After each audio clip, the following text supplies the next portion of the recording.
My name's David Resnick. I'm Deputy Commissioner with the Department of Design and Construction, and I'm standing in front of the new Family Intake Center. This new building was done for our client, the Department of Homeless Services, to replace an old and outdated facility located on the same site. Hi, I'm Guy Maxwell from Eniad Architects. I was the project manager on the PATH project. At the outset of the project, when we first sat down with DHS to understand what they do in the building, it became clear to us right away that understanding the client flow, namely how clients move through the building, that would be a key component of the design, and that was something we really had to understand. A typical client would proceed in at the ground floor into the lobby area. There are a number of key things that have to happen, we were told by DHS. First is passing through the security checkpoint. And then from there they proceed to the reception desk and receive their initial screening. From there, a client then moves up to waiting rooms.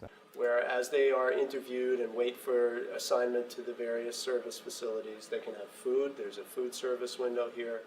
And then they would be directed to other areas of the facility for specific services depending on their needs. From the waiting rooms, the clients are called by DHS staff, moved back into the large open office area where they're interviewed and counseled by them. One of the things we were trying to accomplish with the building was really to dignify the process, not only for the clients and families that are in the building who are in a very stressful situation, but also for the staff who work here tirelessly carrying out DHS's mission. The 7th floor is an all-staff floor, and not only does it have the staff offices for the senior administration, but there are a number of amenities up there for the staff.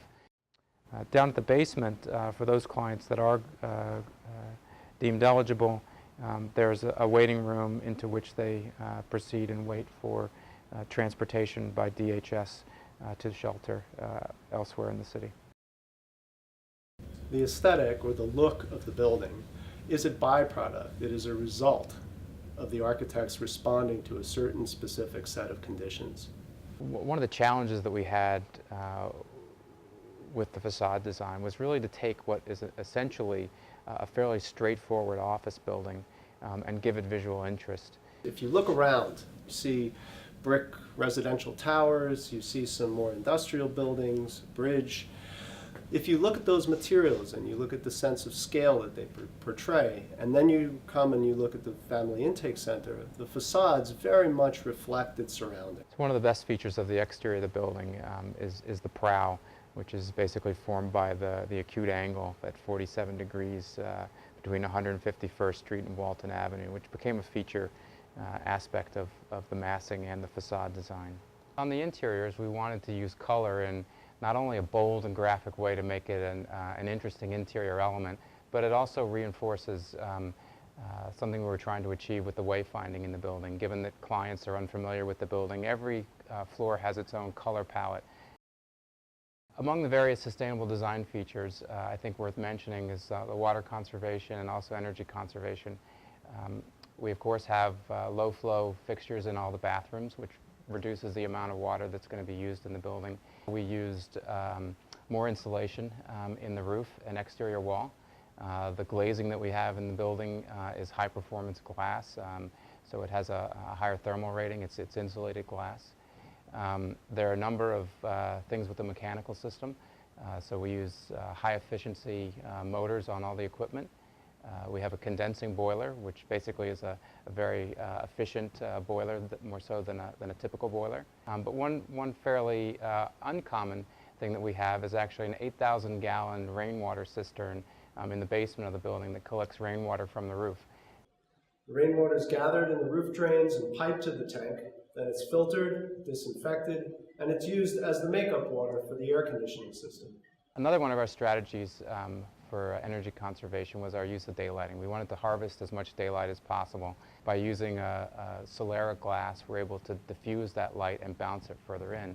And we can take advantage of that by how we've designed the lighting system with sensors that detect when the light levels are sufficient with daylight alone. It actually dims down the light, saving energy. With all of the energy conservation measures that we have in the building, this building will use about 23, 24% less energy than a typical office building. Percent for Art is a program run citywide by the Department of Cultural Affairs.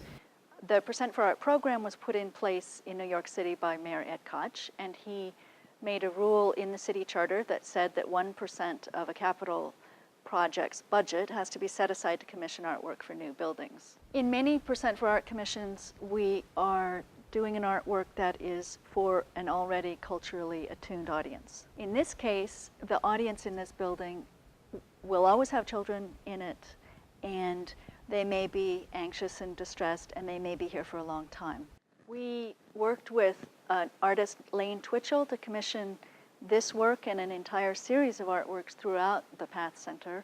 He had normally worked in galleries with cut paper, and in this case, he took that cut paper work that he was doing and he developed a new process in which it was sandwiched and laminated between glass. This was an especially exciting opportunity to commission artwork that might be involving for the children. We felt that we were very successful in this commission because Lane, we felt, achieved that while staying true to his own artwork.